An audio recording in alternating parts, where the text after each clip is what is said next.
गुजरात की ख़ुसूसी अदालत ने फ़िरक़ा वाराना फ़सादात के हवाले से अभी जो फ़ैसला दिया है उसका हम खैर मक़दम करते हैं और हिंदुस्तान के मुसलमानों की तरफ से भी इसको हम एक खुशाइंद कदम करार देंगे। उसकी वजह यह है कि हिंदुस्तान में हमेशा अक़लियती तबके के हवाले से ये बात की जाती रही है कि हुकूमत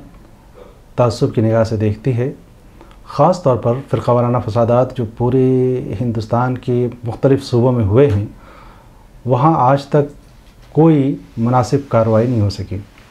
ये पहला मौका है कि गुजरात की ख़ुसूसी अदालत ने फ़िरक़ा वाराना फ़सादात में मुलव्विस अफराद को उम्र क़ैद की सज़ा सुनाई है। यकीनन इस फ़ैसले से खुशी भी है और इस फ़ैसले से खुशी इसलिए है कि एक सेकुलर मुल्क में इस तरह का अमल बहुत तेज़ तर होना चाहिए था। 9 साल के बाद ये फ़ैसला आया है, लेकिन नाज़रीन को हम ये भी बता दें कि ये फ़ैसला दरअसल गुजरात के पूरे फ़सादात के हवाले से नहीं है।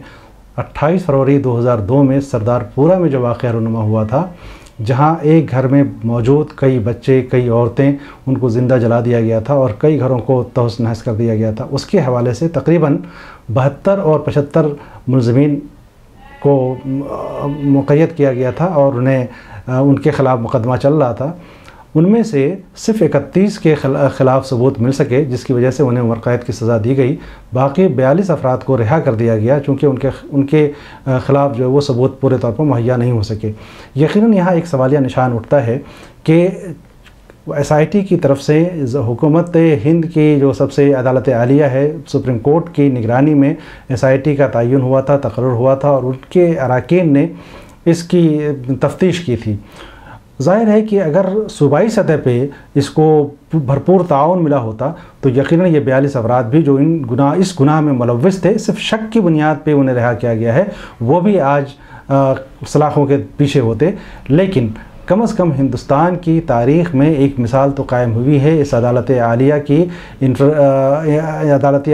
की मुदाखलत की वजह से। मैं बज़ाते ख़ुद और हिंदुस्तानी मुसलमानों की तरफ से हुकूमत हिंद से ये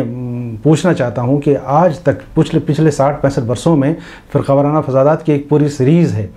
लेकिन आज तक किसी भी फ़िरक़ा वाराना फ़सादात के हवाले से इस तरह का फ़ैसला आया और ना किसी को मुल्ज़िम बनाया गया। मेरठ, मलियाना, बिहार शरीफ, भागलपुर और मुंबई लिब्राहन कमीशन बने और न जाने कितने कमीशन बने, लेकिन आज तक कोई फ़ैसला नहीं आ पाया है। गुजरात में पहली दफ़ा हमारे सेकुलर नॉन मुस्लिम भाइयों ने भी चूँकि मुदाखलत की है, उनकी कोशिशों की वजह से भी ये कार्रवाई तेज़ तर हो सकी और हुकूमत की सरपरस्ती में इस ख़ुसूसी अदालत ने बहुत तेज़ी से काम किया। तब जाकर ये नतीजा निकल के आया है कि आज उन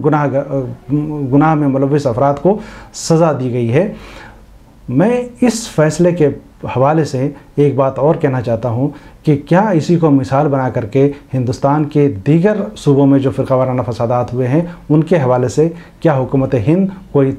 इस तरह के इक़दाम नहीं कर सकती है कि आज तक जो लोग इन फ़िरक़ा वाराना फ़सादात की वजह से मुतासिर हुए हैं उनको कम से कम हक़ दिलाया जा सके। और ख़ुद गुजरात में ये तो सिर्फ सरदारपुरा के हवाले से फ़ैसला आया है, गुलबर्ग सोसाइटी का एक बड़ा मामला था और न जाने इस तरह के कई वो गाँव थे जहाँ बड़े पैमाने पर फ़सादात हुए हैं। सिर्फ सरदारपुरा के हवाले से ही फ़ैसला आकर के हुकूमत को रुक नहीं जाना चाहिए, बल्कि इस ख़ुसूसी अदालत को गुजरात के तमाम पूरे पस मंज़र में जो फ़सादात हुए हैं उन फ़सादात को भी जहन में रख करके उसके हवाले से कोई कारगर कदम उठाने की ज़रूरत है। बहरकैफ जो कुछ हुआ है, जितना भी हुआ है, उसके लिए हम इस ख़ुसूसी अदालत को मुबारकबाद पेश करते हैं और एक सेकुलर मुल्क का बाशिंदा होने के नाते, शहरी होने के नाते ये मुतालबा भी करते हैं कि इस तरह के फ़िरक़ा वाराना फ़सादात के हवाले से जो भी वाक़यात हुए हैं उन तमाम मुल्ज़िमान को